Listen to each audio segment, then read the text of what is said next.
What's going on, guys, and welcome to episode 471 here today of AskGSM for December 7th, 2022. I am Graham GSM Matthews. Hope you guys are doing well and having a great start to the holiday season. Speaking of which, the holiday season usually marks the beginning of the 2022 WWE/NXT Year in Review Awards over on WrestleRant.com. Those will be up momentarily. I'll try to have them up today. This is the latest I've ever had them up. Just been a very busy past week, so keep an eye out for those. Go vote on the Wrestler of the Year, Show of the Year, Match of the Year, a lot of cool, fun categories. We will review the results, review the results later this month on WrestleRant Radio on the final episode of the year. So keep an eye out for that coming up very soon on WrestleRant.com. You can vote on those. We review the categories, end of the year. Always a very fun tradition. It's the 10th annual 2022 Year in Review Awards over on WrestleRant.com/Next Day Wrestling Previously. So very fun, cool thing that we do. Keep an eye out for those. I will continue to plug it here in the videos and here on the channel. If you want to send in a question to the show here at #AskGSM, you could do so by tweeting me on the Twitter machine at WrestleRant with the #AskGSM. You can find me on Facebook as well, facebook.com/Graham.GSM.Matthews. Drop a comment on the post I usually put up on Tuesday nights, if not the wall itself. And last but certainly not least, drop your question down below in the comment section on this very video. I'll include your question in next week's edition. So let's get right into it. Kadeem G here with our first question of the episode. With 2022 almost over, which WWE superstar return do you think was a disappointment? Good question. And there's been a lot of returns, obviously, from even Ronda Rousey to Cody Rhodes and everyone else in between they've brought back under the Triple H watch. You know, Rousey, I could see, I wasn't thinking her originally. Her return, by the definition of disappointment, I think her run has been a disappointment. Has it been awful? No. She's been champion twice. She has had some good matches, but she wasn't exactly getting over the way they thought she would when she first came back as a babyface earlier this year. She was miscast as a babyface going into WrestleMania. The Charlotte feud was not my favorite. The Charlotte match at WrestleMania was not very good. The rematch at Backlash, that was a lot better, and she won the championship there. Her reign lasted all of a month or two before losing it in kind of strange fashion to Liv Morgan, who deserved it. But, the follow-up with her was weird. They never really committed to one woman or the other. They ended up putting the belt right back on Rousey a few months later. She's been champion ever since. She hasn't exactly had this great, match-filled reign. A lot of the matches on SmackDown have been decent to not very good. The Shotzi match sucked, so Rousey, it's good to have her back. The division could have used more star power, especially in the absence of all the four horsewomen. Sasha Banks is not back yet. Charlotte's been gone for a majority of the year. Bayley's been back now for a little while. Becky just came back, but beyond that, we didn't really have a lot of top talent in that division. Now we do talent-wise. They don't push a lot of the women as top talent. You don't really need Ronda Rousey, but it just helped her to have her around. Overall, though, I would say her return has been a disappointment, or at least underwhelming. Not as great as her initial run in the company a few years ago, I would say. And then the other one that came to mind when I first read your question was Hit Row. Now, I know a lot of people aren't Hit Row fans, or at least not anymore. I like Hit Row. I like Top Dollar, Shanta the Adonis, B-Fab. I'm glad they're all back together, but they're missing the most important element of the group, and that's Swerve Strickland. But he's in AEW, and he's not coming back anytime soon, if ever. So they're kind of fucked. I'm glad Triple H brought them back because they were unjustly, fired about a year ago. They were never really given a chance. They were kind of given a chance upon being back on SmackDown. They've been back for months now. They haven't gotten over at all. And as someone who was there at SmackDown when they came out a couple of weeks ago, they got literally no fucking reaction. Not even polite applause. They got some decent reactions, it sounded like, when they first came back, but they've failed to gotten over. And it's not just because of their booking, they've been booked like losers. No, they won a majority of their matches when they first came back, and they still really haven't gotten over or connected. And they've done some of the rapping backstage and in the ring. It just really hasn't clicked. And again, they're missing the most important ingredient, that being the former Isaiah Swerve Scott, and they don't have that. So I don't know if you put Carmelo Hayes in there. I've always said I never liked that idea, but the more I think of... listen, Carmelo Hayes at this point, his future is so bright with a group like Hit Row. He doesn't need Hit Row, and they're so low on the totem pole at this point. That would be a demotion for Carmelo more than it would be a promotion for Hit Row. So I don't know really what you do with them, but their run has been maybe not even underwhelming like with Rousey's. Their return run has been very disappointing. They have done nothing. They've lost a handful amount of matches lately, And they're just kind of another team on the roster. No one gives a shit. It's not even like they're losers, but they're over. They're not even over. No one cares. Micah Does It, his first question was, AEW hasn't got a lot of top stars left. When you think about it, it's really just 8 people between the Elite, MJF, Mox, Hangman, Bryan, and Jericho. That being said, if AEW loses all these guys to WWE in the future, will AEW be finished? What do you think? No, I mean, I think they have more talent than what you said. You said, like, main eventers? Yeah, those are, like, the main eventers. They do need to promote more people. You have a lot of potential future stars in Jack Perry, Darby Allin, Ricky Starks, Wardlow, Powerhouse Hobbs, among others. They don't book those people currently as main eventers, but they could all be main eventers in due time if they push them properly. So you have more talent than what you listed. And also, I would say a lot of those people are not going to WWE. Jericho just re-signed. He's not going back. I would have said Jericho would have been the first person to go back to WWE. It ended up being Cody Rhodes. Excuse me, oddly enough. But, you know, he's not going back anytime soon. Mox just re-signed for like 5 years. He's probably never going back, at least not in a wrestling role. And even if he had his contract coming up, I would still say the same thing. He has no reason to leave. He's obviously happy where he is. He doesn't like the WWE very much and how they run things, even with Triple H being in charge. I'm not sure if that changes things too much. But he's not going anywhere. MJF could leave. I'll get to that momentarily. But the Elite, I don't get the sense they're going anywhere anytime soon. That could change with the whole CM Punk thing. Who knows? You mentioned Bryan. I don't think Bryan is going back to WWE anytime soon. He's ending his full-time career in AEW. And Hangman could leave as well. But even if Hangman leaves, you have all the other people I just mentioned. So, no, I don't think AEW is finished. They have enough top talent. And even the people you mentioned aren't going anywhere anytime soon anyway. His next question, he said, I heard this from a mother YouTube content creator who came up with this idea, and I wanted to get your opinion on this. So this was the idea that he posted here in the comments. He said, what if at WrestleMania we get The Rock versus Roman Reigns on night 2? After the match, Roman is victorious. He gets on the mic and says, I've gone through them all, and there's no one left. I'm the head of the table now. He lays both titles on the line, and we as fans have to tune into SmackDown. You say lay both titles on the line, and after reading the rest of your comment earlier, I think you meant to say lays both titles like on the mat, because I think you kind of implied that he's like vacating them. So anyway, he says we as fans have to tune into SmackDown and Raw to see who will become the new champion. Roman would basically go off and have a break, maybe do movies in Hollywood, and then a year later return as a babyface, maybe with Paul Heyman, to take the titles he never lost, and he eventually regains one of the titles. He goes on a dominant 1-year title reign and then drops them to whoever beats him in the future. Is this a bad idea? What are your thoughts? Yeah, that idea fucking sucks. I'm sorry. All due respect to who came up with the idea, that idea is awful. You do not let Roman Reigns go off and do Hollywood stuff without first dropping the championships properly. He doesn't just beat The Rock and then not lose and then come back and get the fucking belt back. You don't devote 3 to 4 years to Roman Reigns as champion and then have him just randomly up and leave without actually getting pinned for the belts. I know you said like he can come back as a babyface, which is coming at some point, but he can't be beaten as a babyface. He needs to be beaten as a heel. That's been the whole crux of the character, the whole character arc. He needs to be beaten before he, at some point, maybe takes even more time off and leaves for Hollywood, like you said. I know that was like the talk, he might go to Hollywood, like earlier this year. I think that was more talk about like him just having a part-time schedule. For as far as I know, he has not been cast in anything. There's been no talks of him leaving for a full-time deal anytime soon. He's with the WWE. He just re-signed the new deal just for less dates. So, I'm sure if a project came up, he would take the time off, but they would have to have him lose first.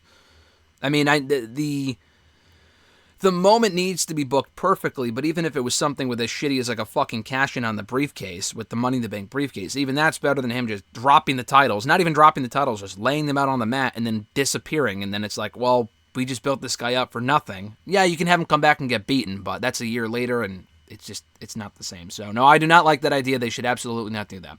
Central Man Network from YouTube as well. Would you want to see MJF in WWE in the future? You know, I would. I know it's a risk, but I feel like, honestly, even with Vince, and I said this many months ago, even when MJF first had that tantrum back in May, and he might walk out, blah, blah, blah, he wanted more money, all this other shit. I said even then, I feel like he would do well in WWE. Would he be the exact same character from AEW? No, he kind of can't be, with a lot of the language and a lot of what he says in his promos. But again, I feel like that's not what is the only thing that gets him over. If all that gets him over is just shit that's too inappropriate for WWE, then we have a problem. But MJF is as talented as they come as far as his in-ring work is excellent. But as a character, his promos aren't all just swearing and shit. There's a lot of inappropriate stuff and, you know, all that other kind of, burying the fans and inappropriate fashion and whatnot. But I think he could still get over and do well without that shit and make well with the quote-unquote limitations that WWE has compared to AEW. And even AEW is cracking down on saying the word shit and swearing, and they've been bleeping a lot more because they were really going overboard with it for a while. Because if you do it as often as he does and other people do, it doesn't really mean anything. So, anyway, I think he would do well in WWE. I honestly do. I'm not saying he should leave AEW for WWE come next year. Anything can change in a year's time. I mean, MJF just won the fucking world title. If he loses the belt in a month or two, I would probably say, yeah, get the fuck out of there. That was stupid. But if he's champion, as I expect him to be, as we'll get to soon enough in another question, if he's champion for a good stretch of time and he's booked well, and overall he has been booked very well. I mean, I've had my gripes as far as like, you know, he loses a little too much because before he won the belt, he won it all out, but like you lost a Double or Nothing. You lost the Revolution to CM Punk. You lost the Jericho at All Out last year. He had been losing a lot of matches on pay-per-view. I hope those days are behind him. He can be booked better as a main eventer. Because so far, since he's been back, since he came back in September, he's been the best part of the show, hands down, especially with CM Punk and other people gone. He's been fantastic, so I think he would have a similar effect in WWE. I feel like he would get a similar push in WWE. And if the Cody Rhodes blueprint, even with Vince McMahon in charge, is any indication, he would be given the same letters and not be fucking renamed. And honestly, AEW doesn't even own the music, I don't think. I think that's just some sort of like generic copyright-free music, actually. But the music is so over as much as he is that I don't think they would ever change it in AEW.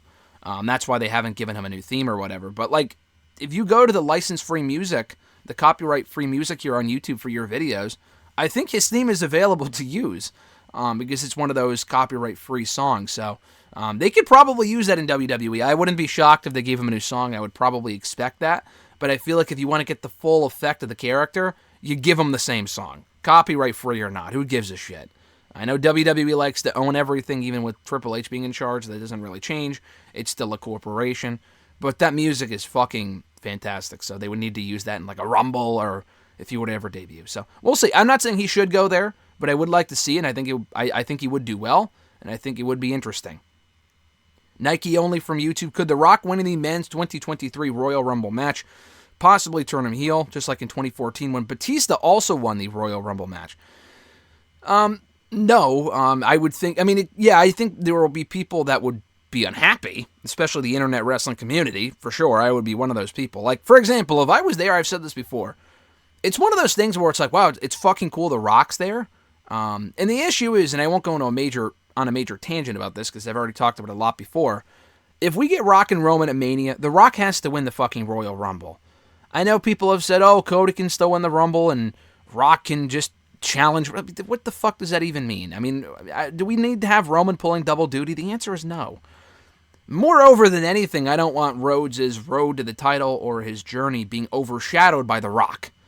And I don't think they do Rock and Roman night 1, only they do Roman and Cody night 2, because Rock and Roman's an infinitely bigger match. It's just a fact. Rock and Roman would overshadow whatever they would be doing with Cody Rhodes. I do not...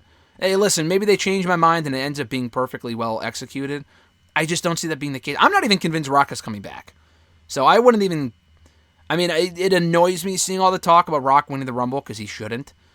But at the same time, I've said this for many months now, I don't think The Rock is coming back. I still have zero indication. There has been zero signs of The Rock actually coming back, aside from fans wanting it to happen. I hope I'm wrong. I hope it does happen. We'll see. I don't want to see him win the Rumble. But again, if he gets the title match of Mania, he kind of has to fucking win the Rumble. That's the problem. That being said, though, it's The Rock. Even more so than Batista, who was very popular when he first came back and whatnot. Batista's not The Rock. The Rock is literally one of the most beloved people in the entire fucking world, not just wrestling. The Rock, I think, for as many people that would be upset with him winning the Rumble, would just be happy to see him back, and understandably so, and they would cheer the guy. They would go nuts. If he were to win the Rumble, he would not be booed, and even in the follow-up on Raw and whatnot, if he bothers to show up for the follow-up to WrestleMania, I don't see him getting booed overwhelmingly. There would be pockets of boos as there was. Like when he had his last full-time run 10 years ago, there were pockets of people that were booing The Rock in the lead up to WrestleMania 29 because he was, I don't want to say overexposed, but he was on the show a lot. He was doing a lot of the same shit. Not that people were overwhelmingly cheering Cena. They were just sick of the whole Rock and Cena feud that had been going on for 2 years. They were sick of The Rock. And him going away and coming back on occasion has been the best thing for him because he's gotten great reactions as a result every time he's been back. So I think there would be some boos, but the overwhelming majority would absolutely cheer The Rock for sure, even if he were to win the Rumble.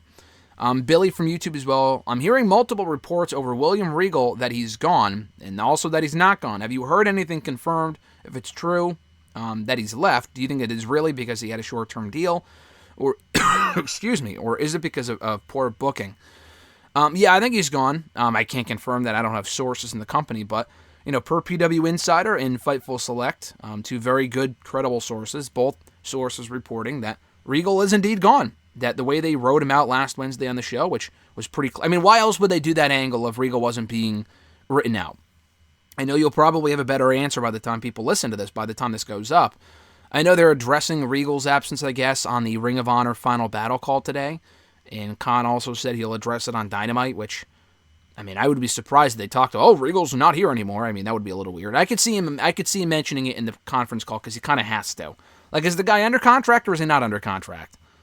I mean, he can't say, no comment, and then he just shows up on fucking Raw next month. I mean, just say if he's there or not. You don't have to go into the reasoning. And the thing is, as far as the reasoning, we won't know until Regal talks about it himself. People can speculate all they want. I mean, he could either... There's a lot of different reasons for why he would want to go back. I think first and foremost, he just wants to work with Triple H again. I don't think that's the sole reason, though.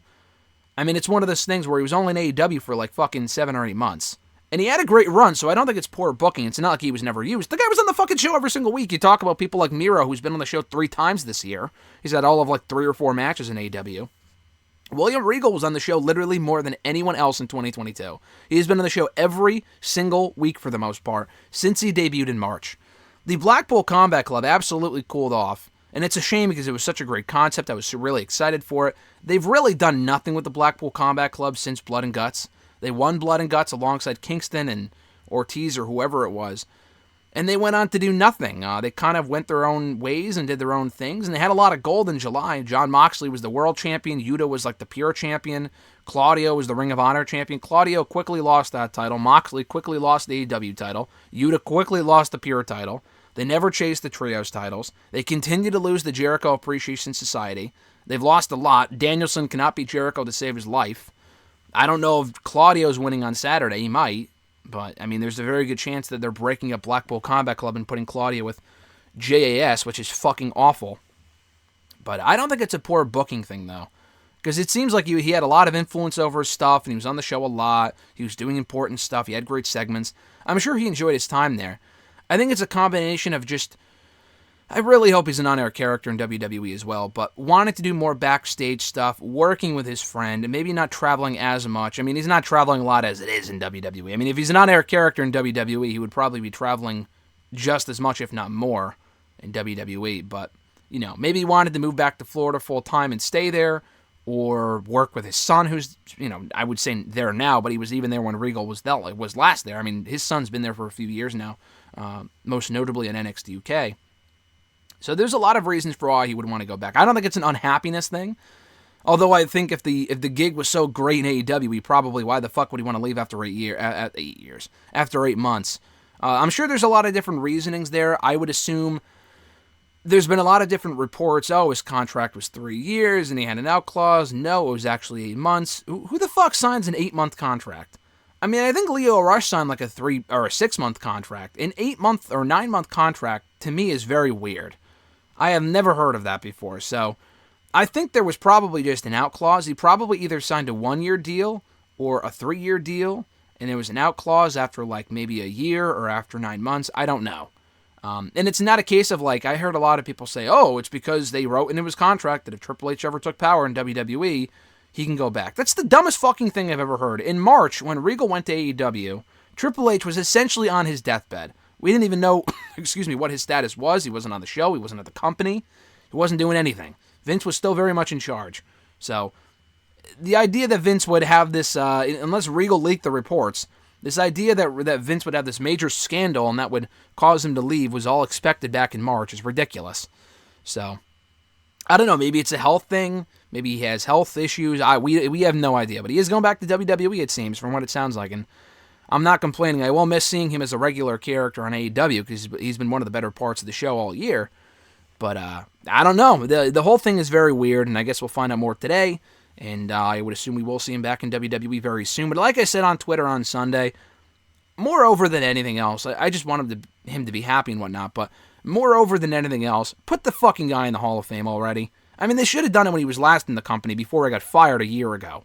I said at the time, then not even put this guy in the Hall of Fame before you can him is ridiculous. It's fucking ridiculous. I mean, the man deserves it, so hopefully they give him his flowers come the Hall of Fame this year. Whether he headlines or not, the man deserves it, so please put him in the Hall of Fame for whatever that's worth. No L from Facebook, their first question was, do you see Bianca turning heel or Alexa Bliss joining Bray Wyatt's new group? No and no. I don't. The Bray Wyatt group talk has really died down because he has given zero indication that he's getting a group. I don't know if I even really want to see a Wyatt 6. I've said this before. I don't completely hate the idea. I just don't really have much desire to see it. We already have so many factions as we do. Who would even fucking be in it? Bo Dallas and Eric. I almost said Eric Rowan or Eric Young. I meant to say Eric Rowan. Eric Rowan and fucking Bo Dallas. Like, no thanks. He doesn't need another group. I feel like it'd be pointless. I know they've been teasing a lot with the Alexa Bray thing. I want Alexa to go heel. I would like for whatever Uncle Howdy's character is doing to turn her heel. I don't want to see the dark Alexa from a year or two ago because that shit got really bad towards the end. But I do want to see her go back to being a heel, the heel that she was, originally in WWE, that we haven't seen in quite a few years. Probably since early 2020? She was a heel, I think, in early 20. She's been babyface for a while. When she turned heel in 2020 with Wyatt, she was doing the dark character. I'm talking 5 Feet of Fury Alexa Bliss, non-current babyface Bliss. I think that was I don't even know. She was a babyface in 2020, so probably 2019, I would think, mid-2019. It's been at least 3 or 4 years since she was last a heel in that way. So I'd rather see that Alexa Bliss than whatever the fuck that darker character was before Bray got cut. Bianca turning heel, I talked to her about it actually when I interviewed her a couple weeks ago. Yeah, she should turn heel at some point. She was a great heel in NXT. Not remotely anytime soon. She's still very much over it. Honestly, is not, I don't want to say amazing because I feel like that's an insult to her because she is very talented. I'm not overly shocked. But a lot of baby faces, after they've been on top for so long, she's been champion for almost a year now, between now and even the SmackDown run last year. And she hasn't really been booed at all. She's been booked to look very strong. She's beaten a lot of women. You can see people saying, oh, she's getting shoved down her throat. I really haven't seen that a whole lot. She's very likable. She's having a great run. She's having great matches, and, she defends it often enough to where people don't really have much of a reason to turn on her. Excuse me, I'm still trying to get over this cough. But, I don't see her turning heel anytime soon. I feel like it might be another few years. But when she does turn heel, as I told her, and she kind of seemed to like the idea of her with Montez Ford as a power heel couple in WWE is too good to pass up. Their second question, do you think it's time for Jade to lose her first match? He didn't say Cora Jade or Jade Cargill, but I assume you're talking about Jade Cargill, obviously, because Cora Jade has lost quite a bit. Jade Cargill, yeah, we passed that point a while ago. We passed that point of her having to lose her first match many months ago. I enjoyed Jade. She really has improved. For someone like me who said she wasn't ready when she first won the TBS title, because the answer is she wasn't. I mean, she's still not amazing in the ring, but she's gotten a lot better since then. She's ready now, but the problem is that they have no one credible enough to beat her. I don't want to see fucking Shida beat her for the belt. I'm kind of over that. Shida's kind of in her place in the division. I like Shida. She's great. I don't really want to see that. Chris Statlander was that woman. I honestly feel like she probably would have beaten Jade by now had she been healthy, but she got hurt. I really, really, really, really, really, really do not want to see them wait until Chris comes back to put the belt on her. It could be forever. She fucking blew out her knee again. She could be out for another year. She was out for a year the first time. To wait until the summer of next year is way too fucking long. I mean, it's already kind of long in the tooth to where she's feuding with fucking Bow Wow right now. Who gives a shit? Kira Hogan I like, but a feud between them, no one gives a shit. her and Nyla Rose was a terrible feud. Awful. Fucking awful. The Athena feud had my attention, but she beat her in 4 minutes at the fucking All Out. And now Athena's heel, she's on to bigger and better things, thankfully, but, I don't think the Ring of Honor title is bigger than the TBS title, but still, at least it's interesting. I don't know really who you have beat her. I mean, yeah, Willow Nightingale would be great. The problem with Willow, I think, is that she's already lost to Jade like 3 times. I really do not want to see a rematch. Willow's still very new anyway. I don't know, man. I don't really want to see Red Velvet be that person or anyone else. So I don't know. I'm not really sure what you do with Jade right now. She's just kind of spinning her wheels until they figure out who they want to have beat her. And that's the thing. They have to figure out who they want to have beat her. They can't just have her on the show wrestling once a month. No, she needs to fucking be defending the title more consistently. She's had enough defenses, but like against actual credible competition. They have a lot of talented women in that division. They can heat someone up. They're just choosing not to. Tony Khan's he's dragging his feet on this shit. Fucking give her something interesting to do or take the belt off of her, please. They should take the belt off of her anyway. Her character can't really progress until she goes back to being in chase mode or doing something else. She has well reached her ceiling in that role. We head on over to Twitter here, at Iwagu91. Their first question was, your thoughts on Solo Sikoa? He's fantastic. I'm a big Solo fan. I have been since he first arrived in NXT. Love the attack and the tribute to Umaga on Monday's Raw against Matt Riddle. And that attack on Matt Riddle, I should say. But, he's very good. I think Solo is very talented. And he'll go far, I think. And the cool thing about him, he's been one of the best call-ups, the best arrivals on the main roster in 2022. He's gotten over. Being with the Bloodline is quite the prominent position to be in. He doesn't stick out like a sore thumb. He's held his own. He's had good matches. He's been protected. He hasn't lost. He's been booked perfectly. So Solo's a future star. I mean, he kind of already is, but as far as like being a future champion on the main roster, no doubt. The guy's great. His second question. I read a tweet from a former WWE writer, Brian Gewirtz, that there was a discussion on having Low Ki, who competed in the company as Caval, debut as the secret long-lost, the long-lost something of The Undertaker. I think you meant son, because I heard about the same tweet that you did. The secret long-lost son or something of The Undertaker. Did you see the tweet? And if so, what are your thoughts on this crazy idea? Yeah, he was referring to the Rock Rumble thing and like all these crazy ideas that creative came up with at one point that never really panned out. I heard about that. It sounds fucking ridiculous. I mean, Caval never really took off in WWE anyway. He won NXT Season 2 and then got fired like 3 months later or quit. I don't know who you want to... I don't know. There's a lot of different stories about that. I forgot which one is the actual truth, but no, that would have been dumb. They've had a lot of dumb ideas with The Undertaker, like, oh, this would have been his long-lost brother. They did that... What was his name? Vance something? Not Lance Archer. There was like this guy, Vance something, that they ran vignettes for, and they were going to do this crazy idea of having him feud with Taker, and he was going to bridge the gap between him and Shawn at Mania. He may have even faced Taker at Mania if they went in that direction. I don't remember. But I don't know if he wasn't ready, or Vince just soured on the idea, or he didn't look menacing enough, or he was too short or something. I don't know. But they soured on the idea, and they fired the guy soon after. And that 1 or 2 vignettes they aired on SmackDown hyping his arrival meant nothing. So, yeah, a lot of the ideas they came up with Taker around that time are really bad, that being one of them. It probably would have fared... I mean, I can't even say it would have fared better for his career, because I could see them doing that storyline, having it last a little while, and then it just doesn't really go anywhere. They have a match, Taker beats him, and then he gets fired anyway. He would not have lasted long anyway. Caval, low-key, would have not have lasted long in WWE regardless. He just wasn't. But I heard that idea, and I'm thinking, I've never heard that before, but that sounds stupid, so I'm glad it didn't happen. Your thoughts on Kevin Patrick, his next question was. I really like Kevin Patrick. I'm actually probably in the minority of people who honestly don't mind him on commentary. I do think Kevin, what was his name? Jimmy Smith was better. I think he was stronger in the role. I don't think Kevin Patrick is play-by-play material. I'm glad they gave him an opportunity. He's a great dude. He's very good at what he does. I feel like he is better in like that host/backstage role than he is a commentator. Doesn't bring a lot of, like, he isn't the reason I watch Raw, but I don't hate on him as much as other people because it doesn't really bother me, because I like Kevin Patrick, and I feel like he's doing the best job he can, and it's not as good as other people, but it's decent. To me, it's decent enough to where it's not awful. Fucking Adnan Virk was awful. You want to talk about bad? He was bad. And I'd also rather have Kevin Patrick back than fucking Jerry Lawler or anyone else in that role that we've seen a million times. So at least they tried with someone new. It hasn't exactly worked, but I appreciate the effort and attempt nonetheless.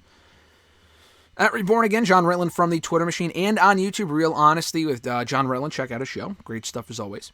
His first question was, so with the end of the year coming up soon, what would you say are your 3 best/worst big wrestling shows of 2022?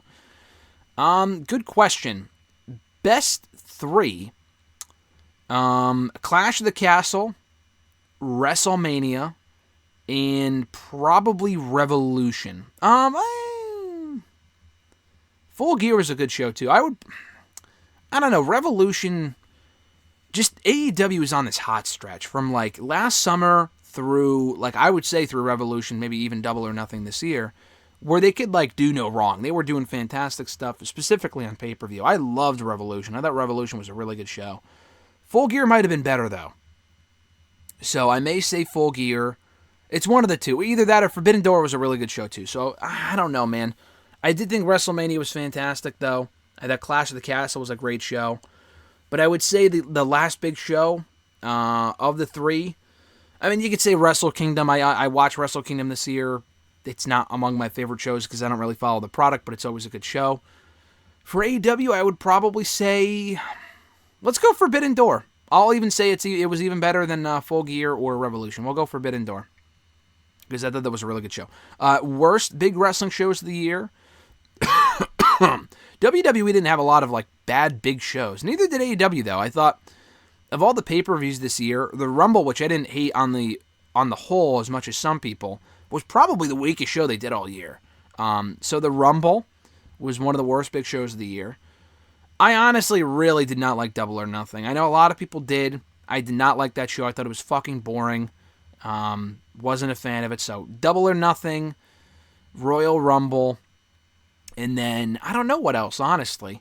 If we had to go with another WWE show, I'm not really sure because I liked, I was there at Backlash. I liked that show. I thought Hell in a Cell was great. Money in the Bank was very good. SummerSlam I enjoyed. Even Extreme Rules was a good show. Survivor Series was good. So I don't even know if I can come up with a third. I think I got one from WWE, one from AEW. Maybe an Impact show or something. I watched Throwback Throwdown the other day. That was interesting. I don't know. Probably just those two because I can't really think of a third. Day One, maybe. I don't know. I thought that was decent enough to where it wasn't one of the worst shows of the year. John's second question. Is Booker T okay in the head? Asking because I can't make heads or tails of his commentary on NXT. Yeah, I don't know. I don't really listen to Booker's commentary. I've heard it's improved. I watch NXT every week. I don't really pay attention to his commentary at all because I kind of tuned it out when he first came in because it was pretty bad when he first arrived on SmackDown. And that was 10 years ago. Again, I've heard he's better. I still preferred Wade in that role, but Wade's on SmackDown right now doing his thing over there, which is cool. Yeah, Booker T is he's an interesting one. I've heard worse commentary, but he's certainly not someone I would put behind the booth. I would put behind the booth full time. And I would think it's only temporary until Pat McAfee goes back to SmackDown and Wade in turn then goes back to Raw. Or not Raw, I'm sorry, NXT. His third question, how long would you have MJF hold the AEW World Championship for? How long do you think he actually will? I think he will and should hold the belt for a while. We've had a lot of short runs in the last couple of months. I mean, to quickly recap, Moxley was just the champion. He only won it in September. He was champion for a little less than 2 months. And that was always the goal, to just have him bridge the gap to MJF. Before him, it was Punk, who won the belt and immediately had to vacate it due to injury and suspension. And that was back in September. Before that, Moxley was champion. I mean, Moxley and Punk were champions. Punk was champion in May, had to vacate it due to injury. Moxley was the interim champion and lost it after a month or two, or like probably 2 months actually. So they've had a lot of short runs lately. MJF, after having a lot of long runs before that, he should go back to having a long run. No need to have him drop at a Revolution. Maybe not even at Double or Nothing. I said this on Twitter the other day. Not that they're going to do this, but I do think having him hold it till Grand Slam and having him face, if not lose to, Eddie Kingston would be amazing in New York City. The place would go fucking nuts. I don't think that'll happen, but honestly, I would give him close to a year-long run. I know that sounds like, oh, that's way too long, but like, I wrote a whole article about this for Bleacher Report the other day. I feel like there's enough people on the roster between rekindling rivalries with familiar foes and new people like Eddie Kingston, Bryan Danielson. Those are two fresh feuds for MJF. You have those two, that could last a while. And Tony Khan does fucking long feuds anyway, so this could last to a good year. You have Eddie Kingston, Bryan Danielson. You could do a Jon Moxley rematch. You can go back to Wardlow. You have Adam Page, Jack Perry, Darby Allin. That's like fucking 7 or 8 people right there. And you even have Ricky Starks coming up, and Winter is coming in a couple weeks. So they have enough people to bridge the gap for at least a year. I'm not even kidding. So, and the guy is, with him being the best part of the show for right now, why wouldn't you keep the belt on him for as long as possible? There's no one else I'd rather... Like, yeah, Wardlow could beat him, sure, but Wardlow's got to be heated up first. He's got to be heated up because currently he's as cold as ice. So, we'll see. Yeah, I think he could have a year-long reign. I think he will have close to a year-long reign in AEW. At Kyle Rochelle 19, his first question was, if Becky Lynch costs Bayley the match next week and Alexa wins, it will be... Oh, my alarm just went off. And it wins, and Alexa wins, will it set her up turning heel on Bianca? Heel Alexa is the best Alexa. Meanwhile, Becky and Bayley will have their feud. So, I think Alexa should turn heel. I don't think it'll be because when Alexa wins, well, it's... Oh, yeah. I'm sorry. I misread your question because my alarm went off. I apologize. But yes, Alexa winning, I do think will and should set her up turning heel. They're clearly telling a story with the Bray stuff. Even that notwithstanding, I would turn her heel anyway. Like you said, heel Alexa is the best Alexa. We haven't seen heel Alexa. I want to see the 5 Feet of Fury, Little Miss Bliss Alexa Bliss. Not that, whatever shit she was doing towards the end there. On her own, it was awful. With Bray, I kind of liked it, but I don't need to see her with Bray at this point. You did it. It ran its course. We moved on. Leave that shit in the past. No more Lily garbage. Please move on. And like you said, Becky and Bayley will have their feud. So yeah, I think that's a great way to go. You do Becky and Bayley, and then Alexa and Bianca for the title. And Alexa turns heel, so that's exactly what I would do as well. His second question, it's cool to see Tegan Nox again. It looks like she's going to team with Liv Morgan. Is that a good thing for both women right now, or should Tegan be by herself? I don't think it really matters. I would like to see Tegan Nox on her own, but at the same time, they have a fucking women's tag team division for some reason that they just don't give a shit about. They need more teams for said division, so Liv Morgan, meet your new partner, Tegan Nox. I don't know if it'll last long, and it might... I mean, Shotzi and Raquel are still aligned, but... I mean, they only went for the titles once. They lost, and that was it. I don't need to see a 6-month feud, but, you know, I don't really care to see. The division just doesn't really mean anything. I'd rather Tegan Nox be on her own, attempt to get over on her own, but aligning with someone who is over in Liv Morgan is not a bad idea. So, she'll probably team with Liv, and eventually they'll challenge for the tag team titles, and maybe they'll even win. I wouldn't be surprised. They probably will challenge for the tag team title soon, because she did return attacking Damage Control, so that would stand to make sense. At E13A, final 2 questions here. First one being from him. Are the New Day the next NXT Tag Team Champions? Yeah, so the New Day were on NXT last night, coming out to interrupt Pretty Deadly, and we're getting the fucking New Day versus Pretty Deadly on Saturday at NXT Deadline. Honestly, I think they are, because if Pretty Deadly don't lose, they aren't wrong when they say they've beaten a majority of the division. They really have. There's really not much more left for them to do. They've beaten a majority of the teams, and NXT doesn't really have a lot of great teams anyway.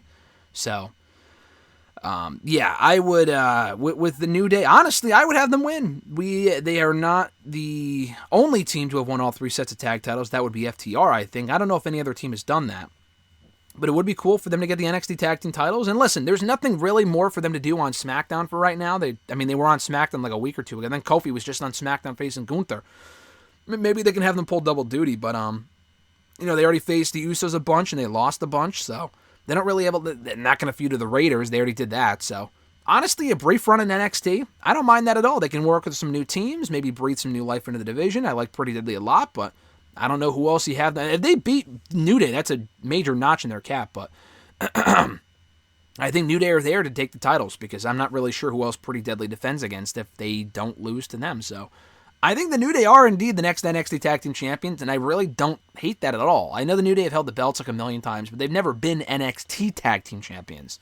So I think that's pretty cool.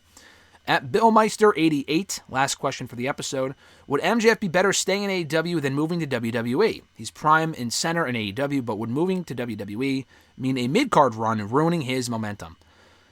So yeah, he's prime and center now in AEW, but will that be the case a year from now is the question. I think it will be. I think Tony Khan knows what he has in MJF. He doesn't want to lose MJF. You know, so I don't, I don't think he's leaving. Could I see him leaving? Absolutely. I mean, he talks so much about WWE. I wouldn't be surprised if that's a shoot. He probably would want to work there at some point, and if he can get a lot of money for doing that with Triple H in charge, that would not surprise me at all. Would he be a mid-carder in WWE? I honestly don't think so. I think he is such a special talent, and Triple H would be well aware of that, that, like Cody Rhodes, who I know was there before, but he's not the same Cody Rhodes that he was a decade ago, I do think they would push him as at least an upper mid-carder, if not a flat-out main eventer. And they have two brands where he could be a main eventer on either brand. So I'm like, him just going there to be another guy in the fucking Intercontinental title picture would not be wise, I don't think. He is better than that. He's proven he's bigger and better than that.